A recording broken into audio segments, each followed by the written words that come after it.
было выявлено ряд серьезных нарушений, как понимает контрольная палата, и принято на коллегии было. Можете сказать ряд каких-нибудь самых крупных, какие были нарушения и какими нормативными... Вы знаете, наш отчет на 91 91 листе, только выводы на 20 листах, и так в двух словах это сказать, конечно, очень сложно. Что касается фонда репатриации, у нас проблемы с этим фондом, вообще проблемы в этом фонде давным-давно.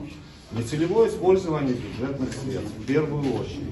Когда, значит, у них это самые средства, которые предусмотрены по тем статьям, которые принимаются законом, вами принимаются, направляются на другие расходы. Допустим, если это средства фонда, которые направляются на содержание репатриантов, они направляют, например, на строительство своего здания госкомитета.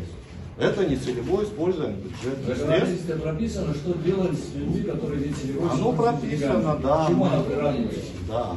Кроме этого, значит, что касается строительства, именно по которому сейчас поднимается вопрос, это строительство коттеджей номер 3, 4 и 6, значит, при проверке было выявлено, что были выданы авансовые платежи, своевременно было финансирование, все эти контракты, они продлеваются. Если сначала контракт заключается на 6 месяцев, он может быть продлен до 18 месяцев, и в конце вот даже 18 месяцев акты выполненных работ наши инспектора не увидели значит, ни в Абстрангулара, ни у подрядчика.